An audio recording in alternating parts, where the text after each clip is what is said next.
السلام علیکم ورحمۃ اللہ وبرکاتہ۔ ساتھ استقبال ہے آپ کا ہمارے یوٹیوب چینل دلی مرکز لائیو بیان پر۔ یہ بیان چل رہا ہے عالمی امیر حضرت جی مولانا سعد صاحب کا۔ تو آئیے ساتھیوں ہمارا آپ مل کر سنتے ہیں اس بیان کو، حضرت جی کیا فرماتے ہیں اپنے اس بیان کے اندر۔ کرام فرماتے ہیں کہ ہم باطل کے مقابلے میں عدد سے اور عدد سے کبھی غالب نہیں آئے اور کبھی کامیاب نہیں ہوئے، نہ عدد سے نہ عدد سے، نہ تعداد سے نہ استعداد سے۔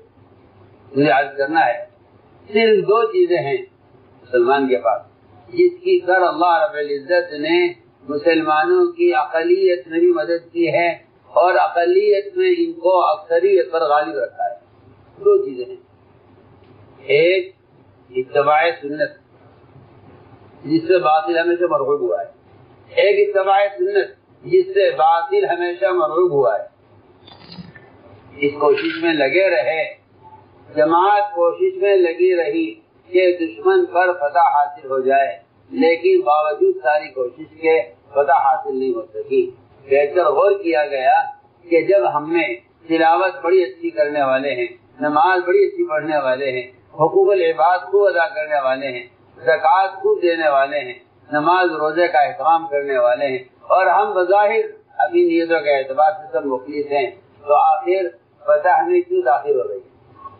کہ مسلمان باطل کے مقابلے میں کامیاب نہیں ہوتا تو جو لوگ مخلص ہوتے ہیں وہ اپنے عمل کی کوتاہی اور اپنے دین کی کمی تلاش کرتے ہیں، اور جب مسلمان کے اندر سے دین نکل جاتا ہے تو وہ باطل کے مقابلے میں ناکام ہونے پر اس بات پر غور کرتا ہے کہ اسباب کی کیا کمی رہ گئی جس کی وجہ سے ہمیں غلبہ حاصل نہیں ہوا۔ ہماری بات پر توجہ دینا، ہم کچھ کہنا چاہتے ہیں۔ آج اگر مسلمان کے اوپر حالات آتے ہیں، آج مسلمان اگر حالات آتے ہیں غیروں کی طرف سے، تو مسلمان ان حالات میں غیروں سے مقابلے کے لیے وہ اسباب چاہتا ہے جو اسباب غیروں کے پاس ہیں۔ یہ کمزور ایمان والوں کا ہمیشہ نعرہ یہی رہا ہے کہ اگر ہمارے پاس وہ ہوتا جو ان کے پاس ہے تو ہم غالب آ جاتے۔ سنیے میں کیا کہنا چاہتا ہوں۔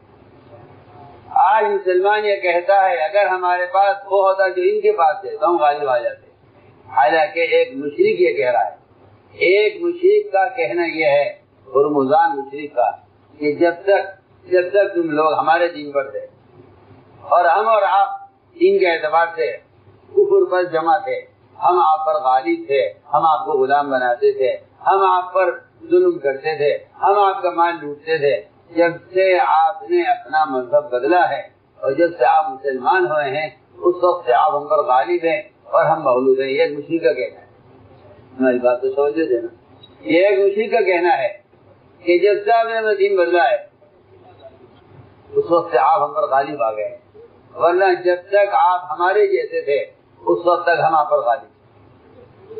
میں نے عرض کیا کہ جب مسلمان اپنے کسی مشن میں کسی کام میں ناکام ہوتا ہے یا باطل کے مقابلے میں مغلوب ہو جاتا ہے، یہی کہتا ہے کہ اگر جو مادی قوت ان کے پاس ہے ہمارے پاس ہوتی تو ہم غالب آ جاتے۔ یہ بات وہ لوگ کہتے ہیں جو دین پر قائم نہیں ہوتے اور جنہیں دین سے کامیابی کا یقین نہیں ہوتا، وہ یہ کہتے ہیں۔ اور اگر یہ مسلمان عمل والے اور اخلاص والے ہوتے ہیں، یہ اپنے مغلوب ہونے کی وجہ اپنے دین کی کمی تلاش کرتے ہیں کہ ہمارے دین میں کیا کمی ہوئی ہے جس سے ہمیں غلبہ حاصل نہیں ہو رہا ہے۔ چنانچہ صبح سے شام ہو گئی، کسی طرح دشمن پر غلبہ حاصل نہیں ہوا۔ بہتر غور کیا گیا کیا وجہ ہے، غور کیا گیا تو پتہ چلا کہ اس جنگ کے ہنگامے میں اور اس استدال کے میدان میں، اس جنگ کے ہنگامے میں استدال کے میدان میں وضو کے ساتھ مسواک کرنا یاد نہیں رہا۔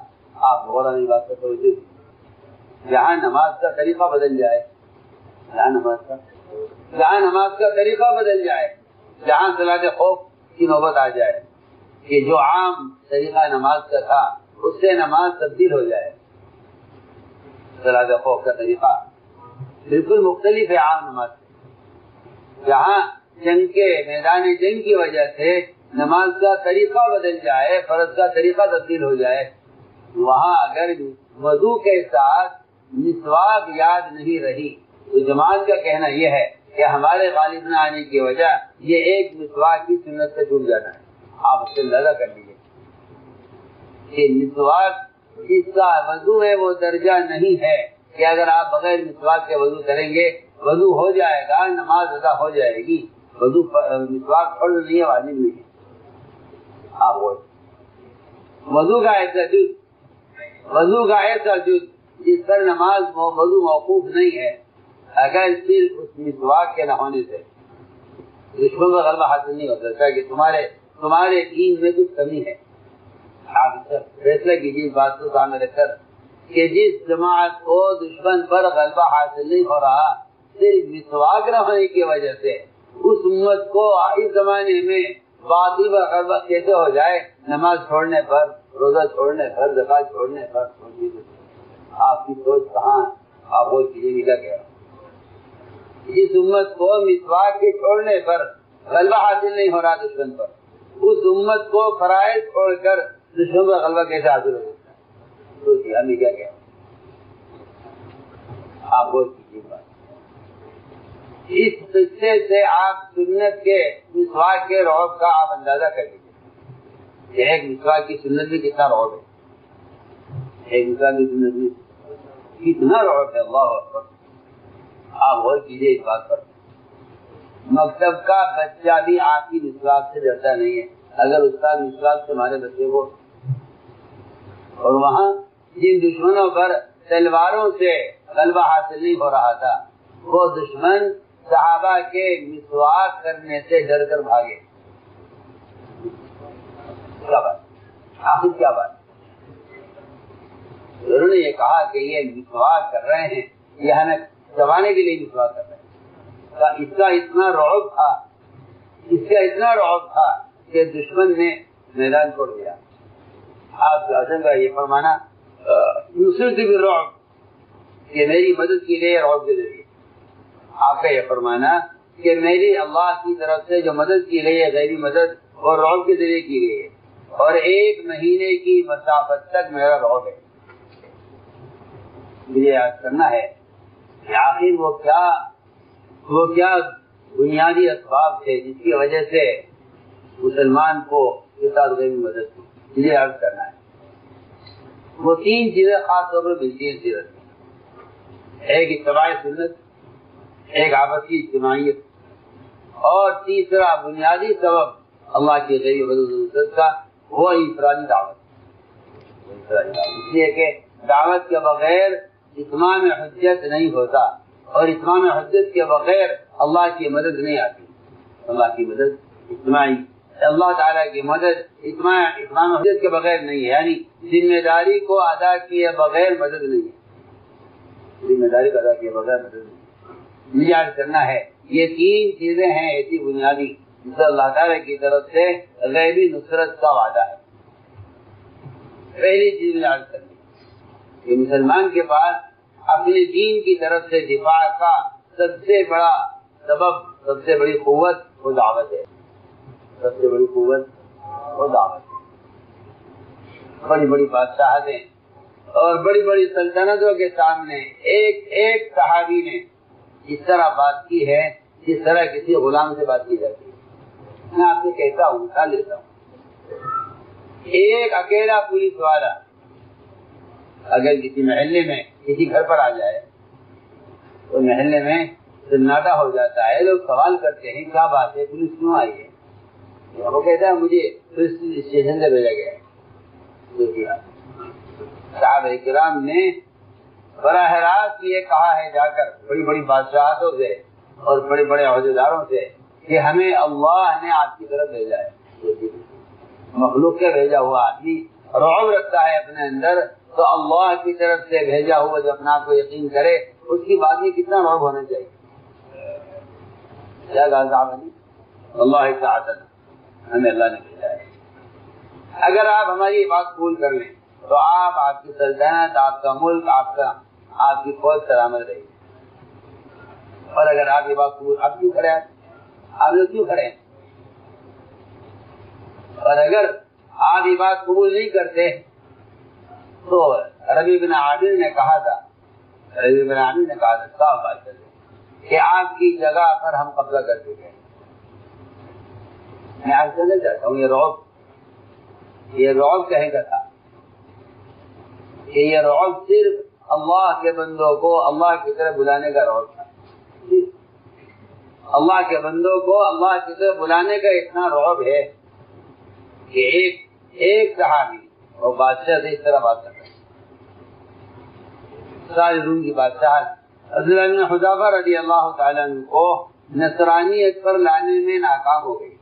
اس زمانے کی عقیدہ حکومتیں نہیں بلکہ ایک کمزور سے کمزور سبب ایک مسلمان کو اس کے دین سے ہٹانے میں کامیاب ہو جاتا ہے.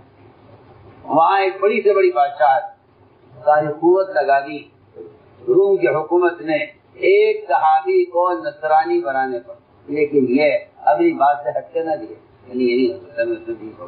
آپ اندازہ کیجیے کیونکہ اللہ تعالیٰ کا یہ وعدہ ہے قرآن میں ان تنصروا اللہ ینصرکم ویثبت اقدامکم. اگر تم دعوت اللہ پر ہو، میں ان تنصروا اللہ کا ترجمہ کر رہا ہوں، اگر تم دعوت پر قائم ہو، اس لیے کہ اس میں کوئی شک نہیں ہے کہ دین کی نصرت صرف دوسروں کو دعوت دینا ہے. باقی رہا اپنی ذات سے دین پر چلنا، اپنی ذات سے اعمال اور اپنی ذات سے اللہ کے احکام کا پورا کرنا. ایسا آدمی دیندار ہو سکتا ہے لیکن دین کا مددگار نہیں. اور یہ بات پکی بات ہے قرآن کی کہ مسلمان کی مدد دین کی مدد پر موقوف ہے. مسلمان کی مدد پر موقوف. ان تنصروا اللہ ینصرکم، یہاں ان شرطیہ ہے کہ اگر تم اللہ کے دین کے مددگار ہو تو اللہ تعالیٰ تمہاری مدد کریں گے اور تمہارے قدموں کو دین پر جمائیں گے. ان تنصروا اللہ ینصرکم ویثبت اقدامکم. آپ غور کیجیے گا کہ انفرادی دعوت آپ صلی اللہ علیہ وسلم اور آپ کے صحابہ کا ایسا مشغلہ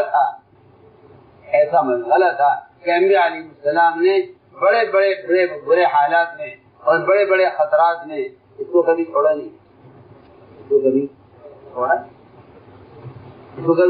صحابہ نے. اور انبیاء علیہ السلام کا یہ ایسا وظیفہ تھا کہ برے سے برے حالات میں انبیاء علیہ السلام نے کبھی دعوت کو چھوڑا نہیں.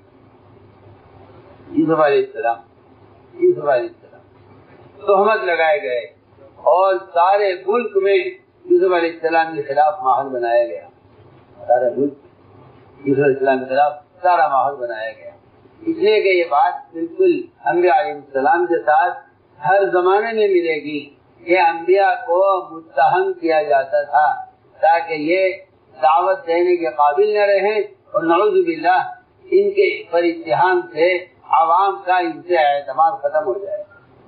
ہماری بات توجہ سے یہ نبیوں کے ساتھ ایک خاص معاملہ ہے ہر زمانے میں کہ انبیاء علیہ السلام کو متہم کیا جاتا تھا. انبیاء علیہ السلام کو متہم کیا جاتا تھا، ان پر تہمت لگائی جاتی تھی. مقصد یہ ہوتا تھا کہ عوام کا اعتماد ان سے ہٹ جائے اور یہ اپنے کام میں اس بات سے نعوذ باللہ مایوس ہو جائیں کہ ان حالات میں ہم کام کیسے کر سکتے ہیں. اس لیے انبیاء علیہ السلام پر تہمتیں لگائی جاتی تھی ان کو دعوت سے روکنے کے لیے. ورنہ آپ دیکھیں گے کہ کہیں انبیاء علیہ السلام پر یا صالحین پر ان کو ان کے انفرادی اعمال کی وجہ سے متہم نہیں کیا گیا. اور لوگ یہ سمجھتے ہیں کہ جب ہم خوش نام ہوں گے اور ہمارے پاس عزت ہوگی تب ہماری بات لوگ قبول کر سکیں گے. اور میں عرض کرنا چاہتا ہوں کہ دعوت کی عزت تک آدمی پہنچ نہیں سکتا جب تک اس میدان کی ذلت سے نہ گزرے. آپ سمجھتے ہیں کہ دعوت کا کام خوش نام ہو کر کیا جاتا ہے.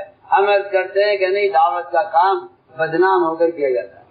ہماری بات سمجھو. انبیاء علیہ السلام کو متہم کیا جاتا تھا صرف اس لیے تاکہ عوام کا اعتماد ان سے ختم ہو. عجیب بات یہ ہے کہ جب ملکوں میں کفار سفر کیا کرتے تھے آپ صلی اللہ علیہ وسلم کی ذات سے لوگوں کو روکنے کے لیے اور جا کر یہ کہتے تھے ملکوں میں کہ وہاں ایک کاہن ہے، وہاں ایک ساحر ہے، وہاں ایک نعوذ باللہ ایک شخص ہے جو کہتا ہے کہ میں نبی ہوں. وہ نبوت کو جھوٹا دعویٰ کرتے ہیں. اسی لیے جا کر ملکوں میں آپ صلی اللہ علیہ وسلم کے خلاف کوشش کرتے تھے تو وہاں کے لوگ آپ کو دیکھنے کے لیے آتے تھے. اللہ تعالیٰ کا ایسا نظام ہے. اللہ رب العزت داعی کی کسی بھی طرح کی قربانی کو ضائع نہیں ہونے دیتے، بلکہ ہر لائن کی قربانی کو ان کی قوم کی ہدایت کا ذریعہ بناتے ہیں. اس کی ایک مثال یہ ہے، اس کی ایک مثال یہ ہے کہ آپ صلی اللہ علیہ وسلم کے بارے میں ملکوں میں جا کر کفار قریش جا کے ملکوں میں کہا کرتے تھے کہ وہاں ایک ساحر ہے، وہاں ایک کاہن ہے. تو لوگ دیکھنے کے لیے آتے تھے، لوگ دیکھنے کے لیے. یہ چلو ایسی عجیب بات ہے کہ جتنی آپ کی دعوت آپ کی مخالفت سے پھیلی ہے، اتنی موافقت سے نہیں پھیلی. ہماری بات ہو جائے سننا، آپ کی دعوت جتنی مخالفت سے پھیلی ہے، اتنی موافقت سے نہیں. جب یہ ملکوں میں جا کر آپ کی مخالفت کرتے تھے تو آپ صلی اللہ علیہ وسلم کو اس بات کا خطرہ ہوتا تھا کہ یار میری بات کیسے چلے گی، کیونکہ یہ تو ملکوں میں جا کر میرے کام کی مخالفت کر رہے ہیں. اللہ نے فرمایا لا یغرنک تقلب الذین کفروا فی البلاد. یہ جو آپ کے خلاف ملکوں میں سفر کر رہے ہیں نا، آپ ان کی بات سے پریشان نہ ہو اور آپ کو یہ بات دھوکے میں نہ ڈال دے کہ اب ہمارا کام کیسے ہوگا، یہ تو مخالفت کر رہے ہیں. اسی لیے دوستو آج تو حق ناگواریوں میں ترقی کرتا ہے. حق ناگواریوں میں ترقی کرتا ہے. حق ناگواریوں میں ترقی کرتا ہے. حق ناگواریوں میں ترقی کرتا ہے. ایسی بہت مثالیں ہیں، بے انتہا مثالیں ہیں کہ جس ملک میں بھی کفار گئے آپ کی دعوت کی اور آپ کی بات کا انکار کرنے کے لیے، تو وہاں کے لوگ سن کر دیکھنے کے لیے آئے کہ چلو دیکھتے ہیں کون ہے وہ، چلو دیکھتے ہیں کون. ایسی بہت مثالیں، بہت مثالیں. جو لوگ باہر سے آتے تھے جاسوسی کے لیے، اور جو لوگ باہر سے آتے تھے نعوذ باللہ آپ کے قتل کے ارادے سے، اور جو لوگ باہر سے آتے تھے آپ کو گرفتار کرنے کے ارادے سے. آپ دیکھیے سیرت میں آپ صلی اللہ علیہ وسلم کا ان کے ساتھ معاملہ ایسا ہوتا تھا کہ یہ اس بات پر مجبور ہو جاتے تھے، اللہ اکبر، اس بات پر مجبور ہوتے تھے کہ جنہوں نے ہمیں بھیجا ہے ان کے نقصان کے لیے ان کو چھوڑ دو، اور ان کی بات میں نفع ہے ان کے دین کو قبول کر دو. عمر بن وہب مکے کے شیاطین میں سے بڑا شیطان تھا. آپ صلی اللہ علیہ وسلم کے قتل کے لیے مشرکین نے اس کو تیار کیا. کہا کہ عمر تم یہ کام کر سکتے ہو، تم جاؤ مدینہ منورہ اور نعوذ باللہ ہم صلی اللہ علیہ وسلم کو قتل کر. عمر نے کہا میں یہ کام کر دوں گا مگر میرے بچوں کا، تمہارے بچے ہم پالیں گے، تمہاری اخراجات ہم برداشت کریں گے، تمہارا قرضہ ہم چکائیں گے، تم جاؤ. روایت میں ہے عمر بن وہب آپ کے قتل کے ارادہ، پکا ارادہ لے کر، اور اتنا پرعزم تھے یہ کہ مکے والوں سے کہا کہ میں پہنچوں گا ادھر تمہارے پاس خبر آ جائے گی، ان قریب خوشخبری آنے والی ہے. یہ مکے والوں سے کہہ کے نکلے. وہاں پہنچے آپ صلی اللہ علیہ وسلم کا معاملہ یہ تھا آنے والے کے ساتھ. دیکھو میں فرض کرتا ہوں مسلمان نے بنیادی طور پر اپنا وہ مزاج ہی کھو دیا ہے جو آنے والے دشمن کو بھی مغلوب کر دیا کرتا تھا.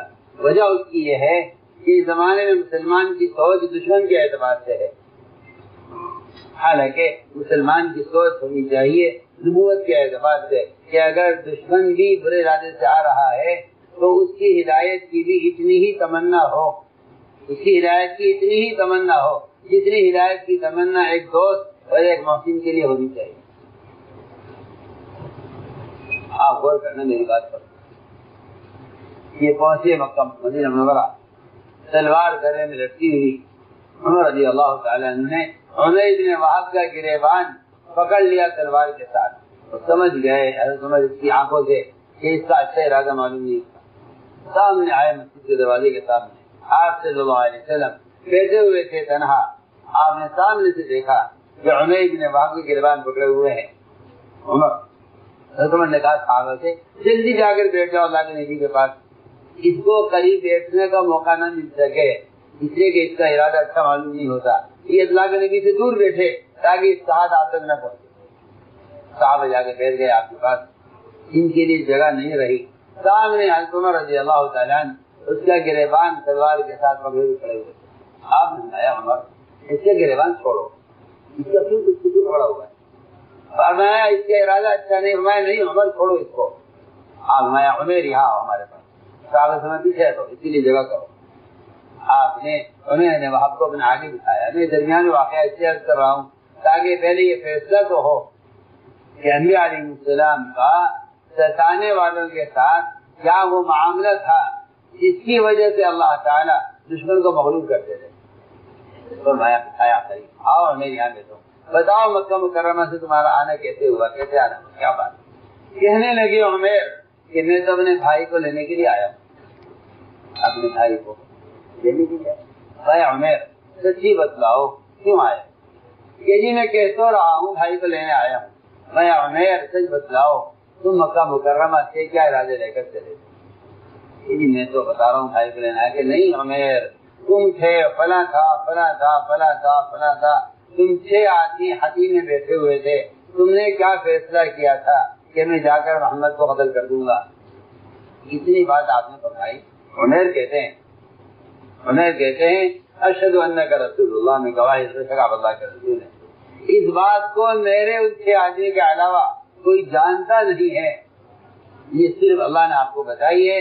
اے محمد صلی اللہ علیہ وسلم, میں آج تک آپ نے ہمیں جتنی خبریں غیب کی دی, جنت کی اور دوزخ کی اور قبر کی اور قیامت میں اٹھائے جانے کی, میں ان اور اس بات کی کہ آپ اللہ کے رسول ہیں, میں ان ساری باتوں کو تسلیم کرتا ہوں اور میں آپ کو گواہ بناتا ہوں کہ میں اللہ پر ایمان رکھتا ہوں. آپ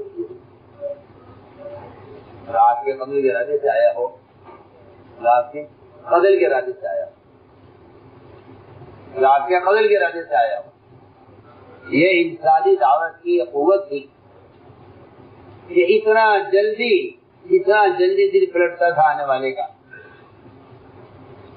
ماحول کی بات نہیں تھی, بلکہ آپ صلی اللہ علیہ وسلم کی چاہت, جو آپ کے اندر ہدایت کی چاہت ابو طالب کے لیے تھی, وہی چاہت ابو جہل کے لیے تھی. آپ دونوں برابر تھے, ایک بہت ستانے والا, ایک بہت ساتھ دینے والا. ہم کرنا چاہتے تھے ایک بات, یہ انبیاء علیہ السلام کسی بھی حال میں دعوت کو چھوڑتے نہیں, حالت کسی بھی خوف کے ہوں امن کے ہوں, کسی حال میں دعوت نہیں چھوڑتے. چنانچہ میں عرض کر رہا تھا کہ انبیاء کو اس لیے متهم کیا جاتا تھا تاکہ ان پر سے عوام کا اعتماد ختم ہو جائے, اور جہاں بھی آپ کو متهم کیا جاتا وہاں کے لوگ آپ کو دیکھنے کے لیے آتے, دیکھتے وہ کون ہے. یوسف علیہ السلام کو اور تہمت لگی اور جیل ہوئی. اس حال میں جیل کے اندر 2 آدمی ان کے ساتھ داخل کیے گئے. ایک بادشاہ کو کھانا اور ایک بادشاہ کو شراب پیش کرنے والا تھا. دونوں نے یوسف علیہ السلام کے سامنے اپنا اپنا خواب پیش کیا.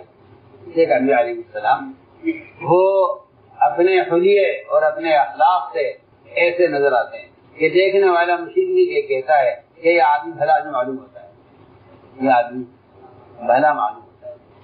انا نراک من المحسنین, انا نراک من المحسنین, ہمیں آپ بھلے آدمی معلوم ہوتے ہیں, ہمیں آپ بھلے آدمی معلوم ہوتے ہیں. آپ غور کر لیجئے, تہمت لگی ہوئی ہے اور دفعہ لگی ہوئی ہے اور جیل کے اندر ہے یوسف علیہ السلام. ان دونوں نے اپنا اپنا ایسا خواب بیان کیا یوسف علیہ السلام کے سامنے, جس خواب میں ایک کی سولی کا اور ایک کی معافی کا فیصلہ ہونا تھا. اللہ, ایک کے لیے سولی کا فیصلہ ہے. اتنی بڑی بات ہے اس خواب کے اندر کہ ایک آدمی کی زندگی کا مسئلہ ہے, ایک آدمی کے قتل کا فیصلہ ہونا ہے. لیکن یوسف علیہ السلام نے اس کی کوئی پرواہ نہیں کی کہ اتنا اہم خواب, جس خواب میں ایک آدمی کی سولی پر ہونے کا, ایک آدمی کی معافی کا فیصلہ ہونا ہے, اس خواب کو سننے کے بعد یوسف علیہ السلام نے خواب کا کوئی جواب نہیں دیا. خواب کا کوئی جواب نہیں. آپ اگر قرآن پڑھیں گے تو آپ کو پتہ چلے گا کہ خواب کی تعبیر کو مؤخر کیا ہے, خواب کی تعبیر کو مؤخر کیا ہے. اور جیل کے اندر یوسف علیہ السلام نے ان 2 ساتھیوں کو اللہ کی وحدانیت کی طرف دعوت دینے کو مقدم کیا. پڑھیے قرآن. پہلی بات حضرت کی ہے. انہوں نے کہا نبینا بتعبیر انا نراک من المحسنین، ہمیں ہمارے خواب کی تعبیر کیجیے، آپ دیکھ رہے ہیں بھلے آدمی معلوم ہوتے ہیں.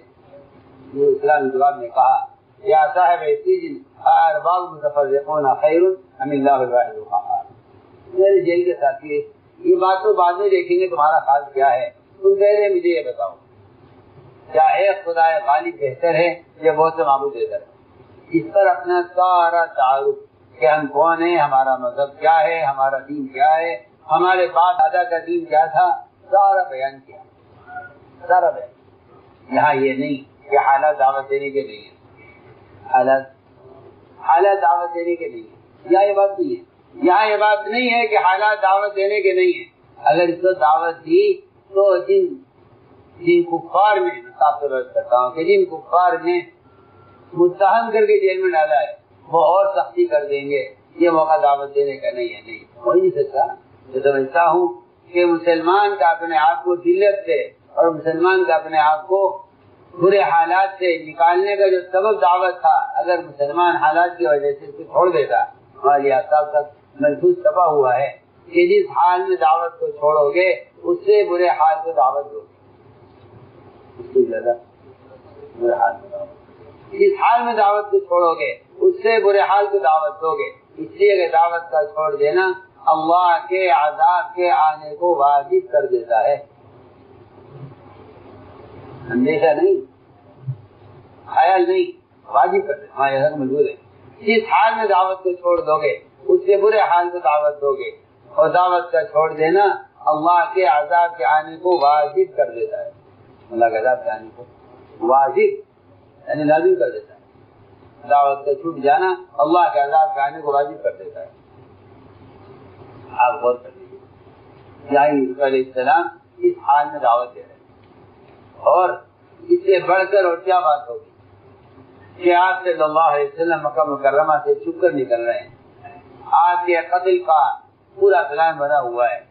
آپ کے بستر پر علی کو لگایا گیا اس رات میں تاکہ مشرکین سمجھتے رہیں کہ آپ بستر پر لیٹے ہوئے ہیں، آپ گئے نہیں. حضرت علی فرماتے ہیں مجھے اس رات جیسی گہری نیند آئی اور جتنے اطمینان کی رات میں نے وہ گزاری ہے، اس رات میں علی پر حملہ ہو سکتا تھا یہ سوچ کر کہ یہ اللہ کے نبی ہیں. کہتے ہیں ایسی مجھے کبھی نہیں ہے. آپ سے نکل گئے اور مشرکین آپ صلی اللہ علیہ وسلم کی بستر پر حضرت علی کو دیکھ کر سمجھتے رہے کہ اللہ کے رسول ہیں. حالانکہ آپ کو کیا ضرورت تھی اس خیلے کی اور کیا ضرورت تھی اس سبب کی، اللہ تعالیٰ آپ کی حفاظت کرنے والے تھے. لیکن اس بات کی تعلیم دے کر گئے ہیں، اس بات کی تعلیم دے کر گئے ہیں کہ نہیں، بشری کا تقاضا یہ ہے کہ آپ اس کے لیے ذریعہ اختیار کریں. اس لیے کہ اللہ کی غیبی مدد کا مزہ جب ہے جب نیچے نظام بشریت کا ہو اور اوپر سے غیبی نظام ساتھ ہے. اگر غیبی نظام فرشتے کے ساتھ ہے تو کوئی کمال نہیں. سننا میں کیا کہا، غیبی نظام بشریت کے موافق ہو، خوف کے ساتھ غیبی مدد ہو تو کمال ہے. اگر اللہ تعالیٰ سارے کفار کو اندھا کر دیں اور آپ ادھر چلے جائیں، اس میں تو غیبی مدد کا کوئی کمال نہیں ہے. غیبی مدد تو اس کو کہتے ہیں، غیبی مدد اس کو کہتے ہیں. یہ سراقہ ابن مالک اپنا نیزہ لے کر آپ صلی اللہ علیہ وسلم کے سامنے کھڑا ہو، آپ کے سامنے کھڑا ہو، اور آپ اللہ تعالیٰ اس کے گھوڑے کے پیروں کو پتھروں میں دھسا دیں، یہ غیبی مدد ہے. اگر آپ ان کو نظر ہی نہ آتے، نہیں آپ نظر ہی نہ آتے تو کوئی بات ہی نہیں. ہم تو کفار کو دکھانا چاہتے ہیں کہ اگر تم ان کے پاس تک بھی پہنچ جاؤ تو یاد رکھنا کہ ان کے تمہارے درمیان اللہ تعالیٰ خود موجود ہے. میں آپ کا دعا کرتا ہوں، انبیاء علیہ السلام کی غیبی نصرتوں سے کفار نے اللہ کو پہچانا ہے. انبیاء علیہ السلام کی کفار نے اللہ کو پہچانا ہے. صرف آپ کے تعارف سے نہیں کفار نے اللہ کو پہچانا، بلکہ اللہ کی غیبی مدد سے کفار نے اللہ کو پہچانا ہے. ان کا معاملہ تو مدد کا میں چھوٹی مثال دیتا ہوں. آپ تو آپ ہیں، عمر رضی اللہ تعالیٰ عنہ کو قتل کرانے کی کوشش کی فارس نے، شاہ فارس، اور نے یہ کہا کہ جب تک عمر زندہ ہے ہمارا حکومتی نظام چل نہیں سکتا. کوئی ہو جو عمر کو قتل کر دے. اتنا رعب عمر کا تھا، جو کہا جائے کہ تیسرا دور ہے نبوت کے بعد. تیسرا دور ہے آپ کا دور، صدیقی دور، فاروقی دور. فاروقی دور کا بھی رعب اتنا ہے کہ فارس یہ کہتا ہے کہ اگر عمر زندہ ہے تو میرا نظام سلطنت چل نہیں سکتا. کوئی ہے جس جا کر عمر کو قتل کر دے. ایک نصرانی کو تیار کیا. مجھے میرا دل چاہتا ہے کہ ایسے واقعات مستقل مذاکرے میں لائے جائیں جس سے پتہ تو چلے کہ آخر مسلمان کے رعب کو کہاں کھویا ہے. یہ کہہ کے بات ٹال لینا جی وہ تو صحابہ تھے. ہم یہ کہنا چاہتے ہیں کہ صحابہ تک مدد، آپ تو صحابہ کی بات کر رہے ہیں، نبیوں تک بھی مدد موقوف نہیں ہے. آپ تو صحابہ کی بات کر رہے ہیں، وہ یہ بھی نہیں کہہ سکتا کہ وہ تو نبی تھے. ہم بھی کہہ رہے ہیں آپ تو صحابہ کی بات کر رہے ہیں، اور قرآن یہ کہتا ہے کہ ہم قیامت تک آنے والے عام مسلمانوں کی مدد نبی کی طرح کریں گے. یہ نہیں کہہ رہا قرآن کہ ہم صحابہ کی طرح ان کی مدد کریں گے. قرآن یہ کہہ رہا ہے کہ ہم ان کی مدد نبیوں کی طرح کریں گے قیامت تک. چنانچہ اس فارس کے بادشاہ نے ایک نصرانی کو تیار کیا، اس کو بڑی رشوت دی اور بہت مال کا لالچ کیا، اور یہ کہا کہ تو جا کر کسی طرح عمر کو قتل کر دے، اس لیے کہ عمر کے دنیا میں ہوتے ہوئے ہمارا نظام نہیں چل سکتا. آپ سوچیے کہاں فارس، کہاں حضرت عمر، کہاں مدینہ، کہاں فارس. تیار کیا. وہ نصرانی وہاں سے مدینہ پہنچا، جا کر وہاں چھپا رہا اور تلاش میں رہا موقع کی کہ کہاں عمر، کیا سیکورٹی ہوتی ہے، کیسے رہتے ہیں. پتہ چلا کہ کوئی سیکورٹی نہیں ہوتی.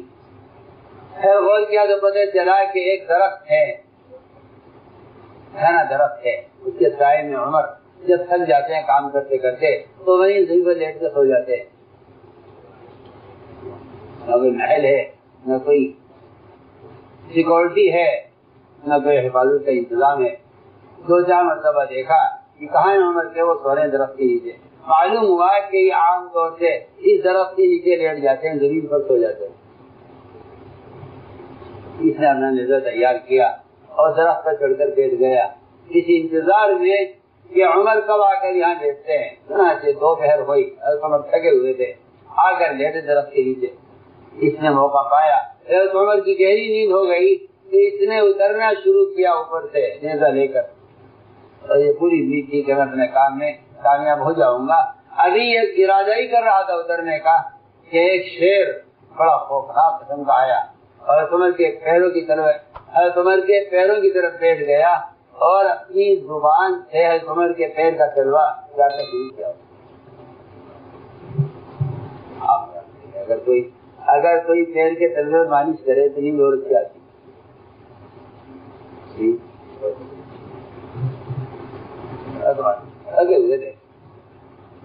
وہ دیکھ رہا ہے کہ انتہائی خوفناک شیر آیا ہے اور اس نے آگے عمر کا تلوا چاڑنا شروع کیا اور عمر کی نیند گہری ہوتی گئی. اس سے سمجھ نہیں آتا کچھ کہ آخر اس آدمی کی اس مدد کا تعلق کہاں سے ہے. اس نے خود کہا نصرانی کے الفاظ ہیں، یہ نصرانی کے الفاظ ہیں کہ مجھے تو بھیجا ہے فارس نے، ظالم نے، لیکن اللہ تعالیٰ کا نظام یہ ہے کہ جو بندہ اللہ دنیا میں عادل چاہتا ہے اس کی حفاظت کا انتظام آسمانوں سے ہوتا ہے. دنیا میں کیا جاتا ہے؟ عادل چاہتا ہے. جو دنیا میں عادل چاہتا ہے اس کی حفاظت کا انتظام آسمانوں میں ہوتا ہے. کہتے ہیں کہ تھوڑی دیر کے بعد حضرت عمر کی آنکھ کھل گئی. حضرت عمر بیٹھے تو شیر کچھ دیر حضرت عمر کے پاس بیٹھا رہا سر جھکا کر. اس کے بعد وہ شیر اٹھ کر چلا گیا. یہ اوپر سے اترا نصرانی اور سارا قصہ عمر کے سامنے بیان کیا کہ مجھے تو پاریس میں اتنی رشوت دے کر آپ کے قدر کے لیے بھیجا تھا. یہ منظر دیکھ کر عمر میں اللہ کو گواہ بناتا ہوں کہ میں محمد صلی اللہ علیہ وسلم پر اپنا بھی مان کر اللہ کو رب مان کر میں راضی نہیں تھی. تو عمر تم گواہ رہنا میں اللہ کا ایمان لایا. وہاں پاریس انتظار میں ہے کیا خبر آتی ہے. مجھے عرض کرنا ہے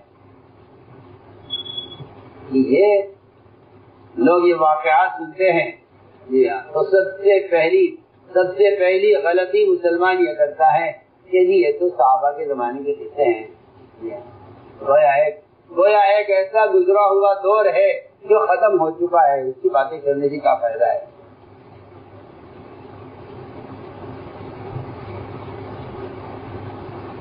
آپ کہنا چاہتے ہیں کہ یہ قصے نہیں ہیں, یہ اللہ تعالیٰ کی مدد کے ضابطے ہیں. دوسروں کی مدد کے واقعات اگلوں کو ضابطے بتانے کے لیے, ضابطے مدد کے لیے. اس سے مثال تو کرتا ہوں کہ انبیاء کی مدد سے صرف انبیاء کا تعارف مقصود نہیں ہے, صحابہ کی مدد سے صرف صحابہ کا بتانا مقصود نہیں ہے, اولیاء کی کرامتوں سے اولیاء کا تعارف مقصود نہیں ہے, بلکہ ان تینوں قسموں کے لوگوں سے, ان کی مدد کے واقعات سے دعوت اور دین کی نصرت کے ضابطے بتانا مقصود ہے. یہ مدد کے ضابطے ہیں. تو میں نے عرض کیا کہ انفرادی دعوت یہ ایک ایسا معمول تھا صحابہ کا اور آپ صلی اللہ علیہ وسلم کا. آپ صلی اللہ علیہ وسلم آپ نکلے مکہ مکرمہ سے, جن حالات میں آپ نے صبر کیا ہے, اللہ اکبر, ہر طرف کفار آپ کو پکڑنے کے لیے جوڑے ہوئے ہیں, ان حالات میں مشورہ ہو رہا ہے کہ کدھر سے جانا ہے.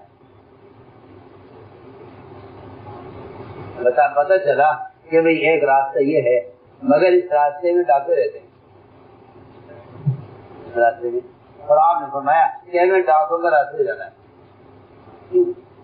ایک آدمی جو ان حالات میں تو نکل رہا ہے مکہ مکرمہ چھوٹ کر, اور یہ کہہ رہا ہے کہ ہمیں ڈاکوؤں کے راستے سے جانا ہے, جس کو بتا دیا جائے کہ اس راستے میں ڈاکو ہیں, ہر گزرنے والے کو لوٹتے ہیں, قتل کرتے ہیں, وہ کیا ارادہ کرے گا اس کا کہ ہمیں یہ چیز جانا ہے.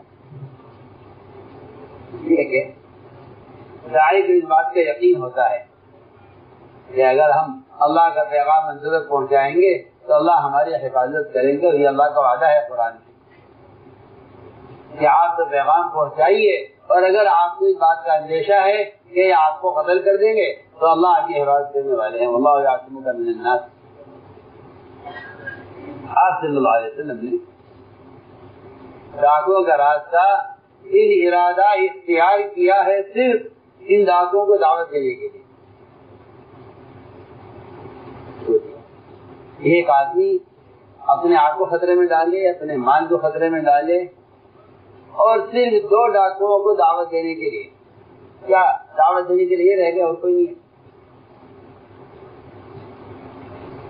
حضور اکرم صلی اللہ علیہ وسلم کی ایک بہت اہم سنت یہ ہے کہ آپ صلی اللہ علیہ وسلم یہ دیکھا کرتے تھے کہ اس مشرک کی قوت استعداد کیا ہے. یہ نہیں کہ اس کا عناد کیا ہے, اس کا عناد نہیں دیکھتے تھے, اس کی استعداد دیکھتے کہ وہ استعداد ہے جو بازی کے لیے استعمال ہو رہی ہے. ضد ہے, ضد, اگر باطل پر ہے تو ضد ہے, حق پر ہے تو استقامت ہے. حضرت عمر کی ضد, ابو جہل کی ضد, یہ ضد نہیں ہے, یہ قوت ہے. ضد نہیں ہے, قوت ہے. ہماری بات ہو چکی ہے, یہ ضد نہیں ہے, قوت ہے. اس قوت کا صحیح استعمال ہو جائے, اس قوت کا صحیح استعمال. اے اللہ, عمر اب ابو جہل, تو جس کو چاہے ان میں ہدایت دے. آپ کو ہی دیتے, دونوں ستانے والے, دونوں ستانے والے. کیونکہ داعی کا کام یہ ہوتا ہے کہ وہ دشمن کی استعداد کو حق پر لگوانا چاہتے ہیں. یعنی استعداد کو ختم کرا دے، یہ نہیں انہیں قتل کر دیں، ان کو ختم کر دیں، نہیں، ان کے اندر قوت ہے، بس یہ قوت تو حق کے لیے استعمال کرا دیں۔ تو میں عرض کر رہا تھا کہ ان ذاکروں کے اندر جو قوت تھی، آپ یہ چاہتے تھے کہ یہ قوت حق کے لیے استعمال ہو۔ آپ غور کیجیے، آپ نے بالارادہ ڈاکوں کا راستے اختیار کیا، دونوں ڈاکو آپ کو ملے راستے میں، دونوں سے ملاقات کی، دونوں کو دعوت دی، دونوں اسلام میں داخل ہوئے، اور دونوں سے آپ نے مدینہ منورہ آنے کے لیے فرمایا کہ ہمارے ساتھ ملی کریں۔ آپ اندازہ کریں یہ ان ڈاکوؤں کے کو دعوت دینے کے لیے آپ نے اپنے سفر ہجرت کا آغاز اس راستے سے کیا، ان کو دعوت دی۔ واقعات میں چیک کر رہا ہوں کہ انبیاء علیہ السلام کوئی موقع ہو، خوف کا ہو یا فخر کا ہو، کوئی موقع چھوڑتے نہیں جس میں دعوت میں۔ اس پر اللہ تعالیٰ کی طرف سے غیبی نصرت آتی۔ آپ سفر میں تھے، عبداللہ بن عمر آپ کے ساتھ تھے، بیان کرتے ہم صحابہ آپ کے ساتھ سفر میں تھے، ایک شخص کو آپ نے گزرتے ہوئے دیکھا راستے سے، مجھے کہاں جا رہے ہیں؟ میں نے کہا میں اپنے گھر جا رہا ہوں۔ فرمایا تمہیں خیر کے کام کی رغبت ہے، یہ کیا کام ہے؟ آپ نے فرمایا اس بات کی گواہی دو گے کہ اللہ ایک ہے اور میں اللہ کا رسول ہوں۔ اس نے فوراً جب پوچھا کہ آپ کی اس بات پر گواہ کون ہے، آپ نے اپنے صحابہ سے گواہی نہیں دلوائی کہ یہ دیکھو میرے صحابہ میرے ساتھ ہیں، یہ ایمان لا چکے ہیں، یہ گواہی دیں گے اس بات کی کہ میں اللہ کا رسول اللہ ہے کہ یہ نہیں، یہ تو یہ بھی ایسے ہی ہے، جیسے یہ انسان ہے، یہ انسان ہے، جیسے یہ انسان ہے ایسے یہ بھی انسان ہے۔ آپ نے یہ نہیں کہا میرے صحابہ گواہی دیں گے، فرمایا اس وادی کے کنارے پر جو درخت کھڑا ہوا ہے اس درخت سے آپ معلوم کر لیجیے، درخت آپ اللہ اکبر، اسے کہتے ہیں غیبی نصرت، اسے کہتے ہیں غیبی تائید، اس درخت سے معلوم کیجیے۔ روایت میں ہے کہ درخت چل کر آیا، بعض روایتوں میں ہے درخت کا خوشہ اتر کر آیا، 3 مرتبہ اس نے گواہی دی آپ سے، اس درخت سے 3 مرتبہ گواہی، تینوں مرتبہ درخت نے گواہی دی آپ صحیح کہہ رہے ہیں، آپ سچ کہہ رہے ہیں۔ اس دیہاتی نے آپ کو قبول کر لیا کہ یہ جو گواہی دے رہا ہے درخت، یہ گواہی ظاہر کے خلاف ہے۔ میں نے مثالیں عرض کی ہیں کہ انفرادی دعوت، صحابہ کرام میدان قتال میں بھی انفرادی دعوت کو چھوڑتے نہیں، اس لیے بقیہ ائمہ کے نزدیک تو میدان قتال میں دعوت نہیں ہے، لیکن امام ابو حنیفہ کے نزدیک میدان قتال میں دعوت دینا مستحب ہے، میدان قتال میں دعوت دینا، یہاں بھی دعوت مستحب ہے۔ ادھر خالد رضی اللہ تعالیٰ صحابہ کی جماعت کے امیر، ادھر جرجہ وہ روم کی پوری روم کی فوج کا سپہ سالار مشرک، حملہ ہونے والا تھا، دونوں کی فوج آمنے سامنے۔ خالد نے کہا جرجہ میں تم سے ایک بات کرنا چاہتا ہوں، آخری بات جب ہونے والی ہے، دونوں طرف کی فوجیں آمنے سامنے ہیں، حملہ ہونے والا ہے۔ خالد نے کہا جرجہ میں ایک بات کرنا چاہتا ہوں۔ جرجہ کو خیال یہ ہوا کہ شاید یہ مجھے قریب بلا کر دھوکے سے مار دیں گے، اس نے صاف کہہ دیا کہ نہیں، آپ دھوکہ کہ نہیں، مومن دھوکہ نہیں دیتا، مومن کو مشرک کو دھوکہ نہیں دے سکتا، تو مومن کو دھوکہ کیسے دے دے گا؟ مومن لا یخدع ولا یخدع، نہ دھوکہ دیتا ہے نہ دھوکہ کھاتا ہے، یہ مومن کی شان ہے۔ مومن دھوکہ نہیں دیتا، مومن دھوکہ نہ دھوکہ دیتا ہے نہ دھوکہ کھاتا ہے۔ اس کو اندازہ یہ ہوا کہ یہ مجھے دھوکے سے قریب کر کے قتل کر دیں گے، اللہ کری گھبراؤ مت، قریب آؤ، اور قریب آیا۔ اور عمر نے کہا کہ جرجہ میں تم سے اس وقت ہی یہ کہتا ہوں کہ اللہ کے ایک مان لو، اللہ کے رسول کو اللہ کا رسول مان لو۔ آپ سوچیے تو صحیح، جرجہ ایک عام آدمی نہیں ہے فوج کا، درجہ مشرکین میں سے کوئی ایک عام آدمی نہیں ہے میدان میں آیا ہے، اس کے پیچھے پوری فوج ہے۔ میں آپ کو بتانا چاہتا ہوں کہ دعوت کی قوت کیا ہے، پیچھے پوری فوج ہے، اس پر ساری فوج کا اور پیچھے تمام مشرکین کا ذمہ داری اس شخص پر ہو۔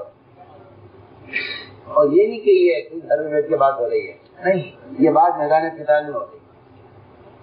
ساری فوج اشارے پر منتظر ہے کہ درجہ کتنے سالوں اشارہ کرے، حملہ کرے۔ خالد نے کہا درجہ قریب آؤ۔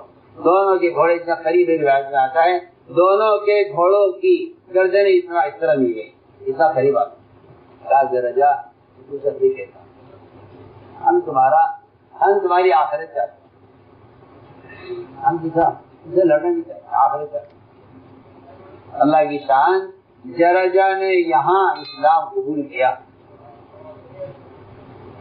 خالد کے ساتھ ہو گیا۔ پیچھے فوج نے پوچھا کیا ہوا، درجہ نے کہا کہ میں تو یہاں فیصلہ کر چکا ہوں کہ میں ان کے دین میں داخل ہو گیا۔ آپ اندازہ کیجیے نا، وہ یہاں یہ نہیں رکھ رہا ملک کے پیچھے کہ اگر بات ان کی حق ہے بھی تو اس وقت تو میں یہاں، میرے پیچھے پوری فوج ہے، میں اس وقت دین کا دین کیسے قبول کر لوں۔ وعدہ کر لیتا، چھپا لیتا کہ چلیے ٹھیک ہے۔ اتنا دعوت کا اثر کہ میدان قتال میں مشرکین کی خود کا سپہ سالار حق کو قبول کر رہا ہے۔ آپ کو یہی ہوا، اس طرح جو اسلام لے آئے رضی اللہ تعالیٰ نے میدان قتال سے اپنے خیمے میں لے جانے تک اس درمیان میں درجہ کو نماز سکھلائی۔ سب سے پہلا کام ان کو نماز سکھلائی۔ یہ آئے، انہوں نے 2 رکعت نماز پڑھی خالد کے ساتھ خیمے میں۔ فوج کو پتہ چلا کہ یہ اسلام لے آئے، فوج نے حملہ کیا، درجہ اسی حملے میں شہید ہوئے۔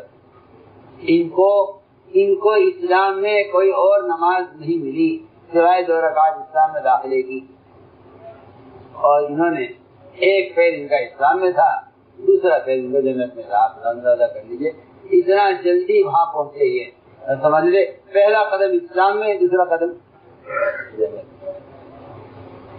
فوج نے حملہ کیا، اس میں درجہ شہید ہوئے۔ اللہ فرماتے ہیں کہ اس شخص کو اسلام میں کوئی نماز نہیں ملی، اس کا پہلا قدم اسلام میں تھا اور دوسرا قدم جنت میں تھا۔ تو عرض کر رہا ہوں کہ اسرائی دعوت کی قوت کیا ہوتی ہے، اسرائی دعوت کی قوت کیا ہوتی ہے، مجھے عرض کرنا تھا 3 باتیں۔ 3 چیزوں میں مسلمان کا رول تھا۔ پہلی چیز اسرائی دعوت کی وجہ سے مسلمان کے ساتھ اللہ تعالیٰ کی غیبی مدد تھی، اور وہ اس رعب کی شکل میں تھی۔ دوسری بات یہ ہے کہ مسلمان کا رعب اتباع سنت میں ہے، مسلمان کا رعب اتباع سنت میں، مسلمان کا رعب اتباع سنت میں ہے۔ کہ مسلمان غیروں کے طریقوں میں عزت تلاش کرے گا، یہ بات بالکل پکی بات ہے کہ اللہ تعالیٰ مسلمان کو ذلیل کرے گا۔ جب عمر رضی اللہ تعالیٰ عنہ ان کے شام میں داخل ہوئے، حضرت عمر کی حالت یہ تھی، موزے مونڈے پر لٹکائے ہوئے تھے، سر پر کوئی کپڑا نہیں تھا، سامنے سر پر بال نہیں تھے، اور لنگی اوپر اٹھائی ہوئی تھی، پانی میں سے نکلتے جا رہے تھے، اور 12 پیون حضرت عمر کے کرتے پر لگے ہوئے تھے۔ خیال یہ ہوا کہ امیر المومنین ہیں، اس حال میں داخل ہوں گے تو یہاں کے لوگ دیکھ کر کیا اثر لیں گے، لہٰذا حضرت عمر کا لباس ایسا ہونا چاہیے جس سے حضرت عمر دیکھنے میں ذرا پروقار معلوم ہو، ذرا دیکھنے میں حیثیت معلوم ہو۔ اور آپ کرتا تبدیل کر دیں، یہ کرتا پرانا ہے یا نیا ہے، اس میں پیون لگے ہوئے ہیں یا بغیر پیون کا ہے، بس یہ کرتا پہن لیجیے۔ اس کرتے کا تبدیل کرانے کی رائے صرف اس لیے تھی تاکہ دیکھنے والوں کی نظر میں حضرت عمر کا منظر ذرا اچھا معلوم ہو، اسی بات۔ حضرت نے فرمایا کہ اگر ہم نے انہیں مرغوب کرنے کے لیے پیمن کے کرتے کے بجائے نیا کرتا پہننا چاہا تو اللہ ہمیں ذلیل کریں گے. آپ کرتے کا کیا کہنا چاہیے کہ کرتے کا صرف نئے پرانے کا فرق ہے. صرف نئے پرانے کا فرق ہے. یہ نہیں کہا کہ آپ ان کا لباس پہن لیجیے. اس زمانے کا مسلمان غیروں کے لباس میں عزت تلاش کر رہا ہے. تو آپ سوچیے تو صحیح, اگر سنت لباس پرانے کے بجائے نیا پہن لیا جائے انہیں معروف کرنے کے لیے, اور تم یہ کہنا چاہتے ہیں کہ اگر سیون والا لباس سنت ہے اور ہمیں یہ چاہوں کہ ان کو نئے لباس سے معروف کروں تو اللہ ہمیں ذلیل کریں گے, تو آپ بتائیے کہ جو لباس کے طریقوں کو تبدیل کرتے ہیں ان کو عزت کہاں سے مل سکتی ہے؟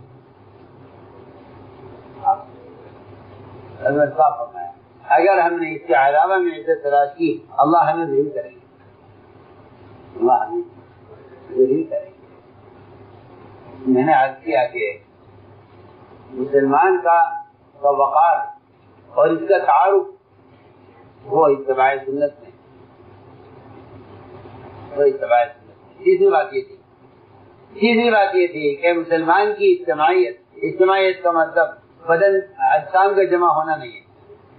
اجتماعیت جو ہے وہ یہ ہے کہ مسلمان کے درمیان وحدت کلیمہ ہے. ایک بات, سب کی ایک بات ہونا, وحدت کلیمہ ہے اصل چیز. ابو سفیان پہنچے ملکوں میں آپ صلی اللہ علیہ وسلم کی کاٹ کرنے کے لیے, آپ صلی اللہ علیہ وسلم کی کاٹ کرنے کے لیے, آپ کی مخالفت کے لیے. وہاں مغیر شعبہ رضی اللہ تعالیٰ اپنی جماعت کے ساتھ کام کر رہے تھے. بادشاہ سوال کرتا تھا آپ صلی اللہ علیہ وسلم کے بارے میں جماعت سے کہ اور بتاؤ تمہارے نبی کے اندر کیا سی بات ہے. وہ ایک بات کا جواب دیتے تھے مغیر شعبہ, جماعت کے دن امیر صاحب ٹھیک کہہ رہے ہیں, کیونکہ وہ یہ دیکھنا چاہتا تھا کہ ان کے درمیان وحدت کلیمہ کیسی ہے. یہ خاص بات, ان کے درمیان وحدت کلیمہ کیسی ہے, ان کی بات سب کی ایک ہے یا مختلف ہے. بادشاہ ایک سوال کرتا تھا اور مغیر شعبہ سے جواب دیتے تھے, اور پیچھے پوری جماعت کو پیچھے کھڑا کیا تھا. وہ جماعت یہ صاحب ٹھیک کہہ رہے ہیں. ابو سفیان کہتے ہیں کہ میں کسی بات کا وہاں انکار نہیں کر سکا, حالانکہ میں نے سفر اس مقصد کے لیے کیا تھا کہ میں بادشاہ کا ذہن خراب کروں گا آپ صلی اللہ علیہ وسلم کی طرف. بہت اہم مدد کر رہا ہے. جتنا باقی ملکوں میں کرے گا اسلام کے خلاف کوشش کرنے میں, اس کا صرف ایک علاج ہے, کہ مسلمان اجتماعیت پر اطاعت پر آ جائے تو باقی کے فیصلوں کو جواب دے. ہماری بات توجہ سے. ابو سفیان خود کہتے ہیں میں گیا تھا کاٹ کرنے کے لیے, مخالفت کے لیے, مگر میں ایک بات کا بھی انکار نہیں کر سکا. اس بات کو بادشاہ, اس بات کو صحابہ کہتے تھے کہ بات اس طرح ہے. بادشاہ مجھ سے پوچھے تم کا ابو سفیان تم کیا کہتے ہو, کہ میں کہتا ہوں ہاں ٹھیک کہہ رہے.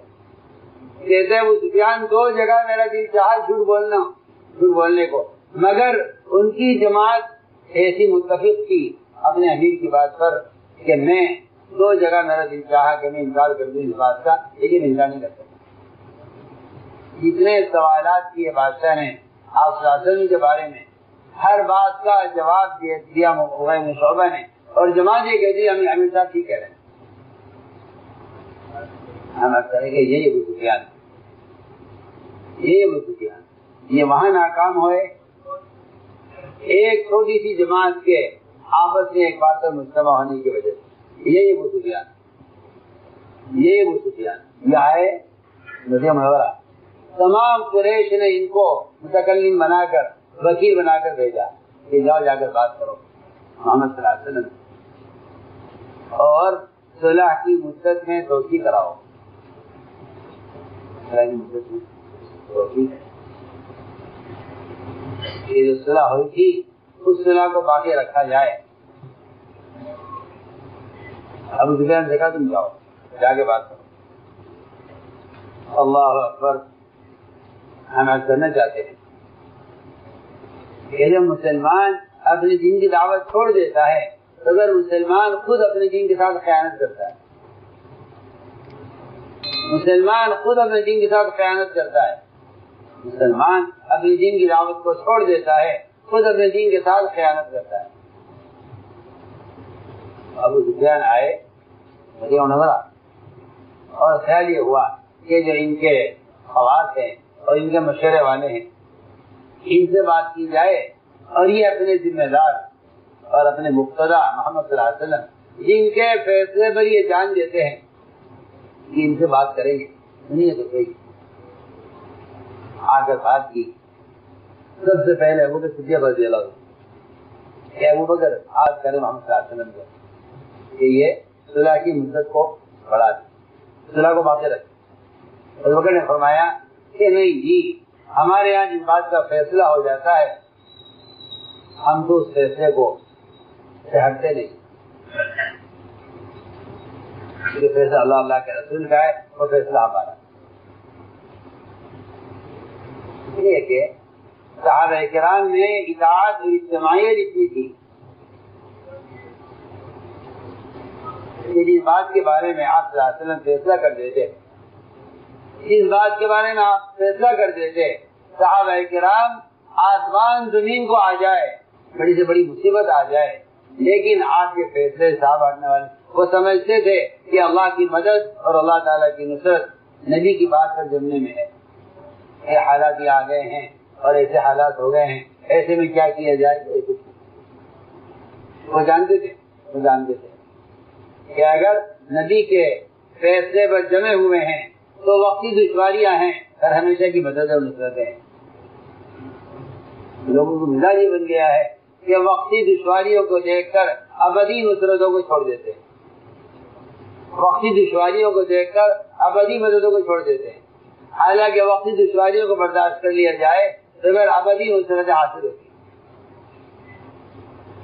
صحابہ اکرام کا کی تو اللہ نے قرآن سے بیان کیا کہ یہ وہ لوگ ہیں.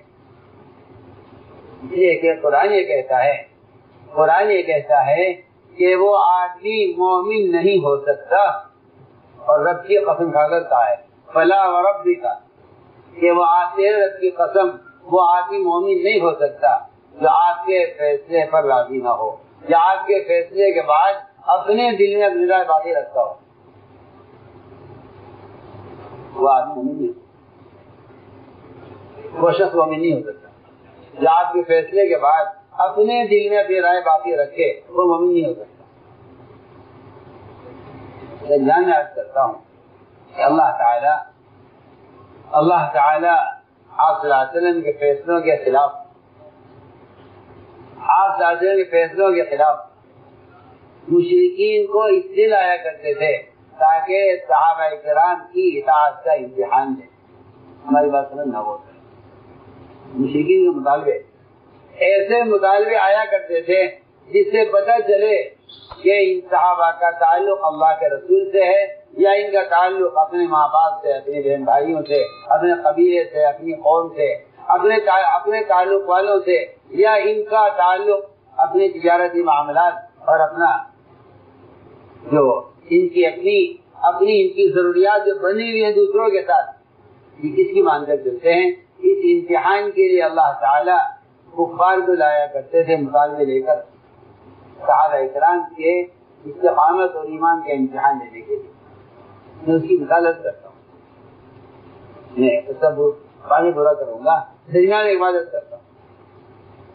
2 آدمی اپنا جھگڑا لے کر آیا کی خدمت، انہوں نے آگے مجھے بات رکھتے آپ کے سامنے.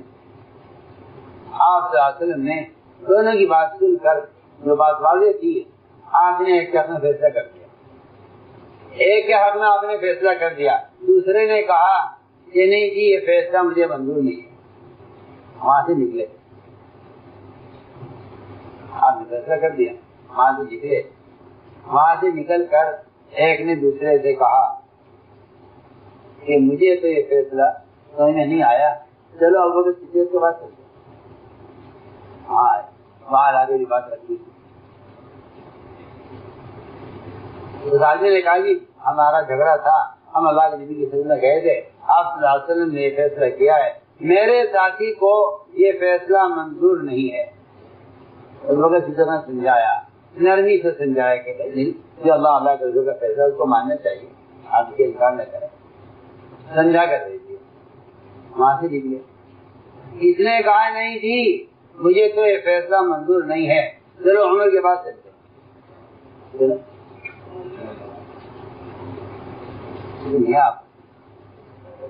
چلو عمر کے پاس چلتے، وہاں سے نکلے، حضرت عمر کے پاس گئے، حضرت بھائی کیا بات کیسے آنا ہوا؟ یہ جی ہم دونوں کا آپس کا جھگڑا تھا، ہم نے جھگڑا اللہ کے نبی صلی اللہ علیہ وسلم نے پیش کیا تھا، آپ نے میرے حق میں فیصلہ کر دیا ہے، لیکن یہ جو میرا ساتھی ہے یہ مجھے لے کر آیا ہے آپ کے پاس، اس سے یہ فیصلہ منظور نہیں ہے۔ حضرت عمر نے پوچھا اس آدمی سے، بھائی یہ بات ٹھیک ہے؟ کہا جی ٹھیک بات ہے، مجھے فیصلہ منظور نہیں ہے، ہمارے بیٹے بیٹے میں بھی آتا ہوں، بیٹے یہاں میں بھی آتا ہوں۔ حضرت عمر اندر گئے، تلوار نکالی گھر میں سے اور تلوار لا کر اس آدمی کا سر اڑا دیا۔ یہ فیصلہ تمہارے لیے اس سے بہتر فیصلہ کوئی نہیں۔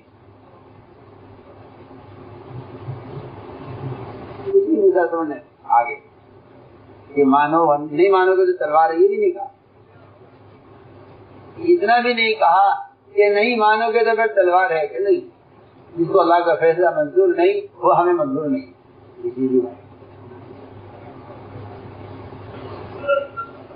تلوار لائے اور لا کر اس آدمی کی گردن اڑا دی۔ کیا اللہ کے رسول کے فیصلے کو کہتے ہو کہ مجھے فیصلہ منظور نہیں ہے؟ اس پر آیت نازل ہوئی، فلا وربک لا یؤمنون حتی یحکموک فیما شجر بینہم، تیرے کی قسم وہ لوگ ایمان والے کبھی ہو ہی نہیں سکتے کہ آج کے فیصلے کے بعد ان کے دل میں رائے باقی رہ جائے۔ تو میں نے عرض کیا کہ ابو سفیان آئے مکہ مکرمہ سے، حضرت صدیق سے بات کی، کہ بھائی فیصلہ اللہ کا رسول کا ہے۔ حضرت عمر کے پاس گئے، حضرت عمر سے کہا،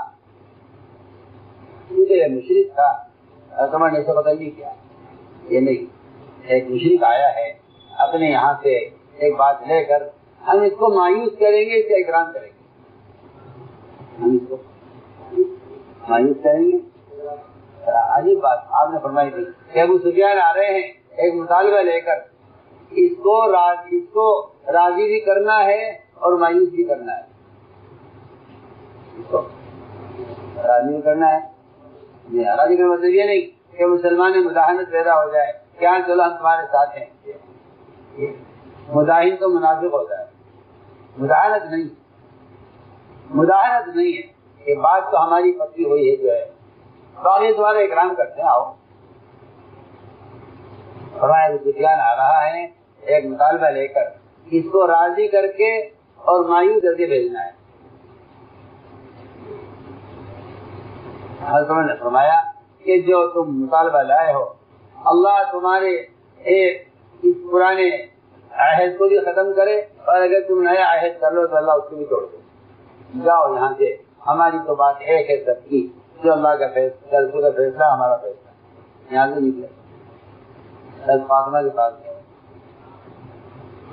حضرت علی کے پاس گئے، ان سے بات کی، حضرت فاطمہ سے جا کر کہا اگر تم اپنے ابا کو ایک بات میں تیار کر دو، اپنے ابا کو ایک بات میں تیار کر دو تو میں تم سے وعدہ کرتا ہوں کہ میں تمہیں تمام عورتوں کا سردار بنا دوں گا۔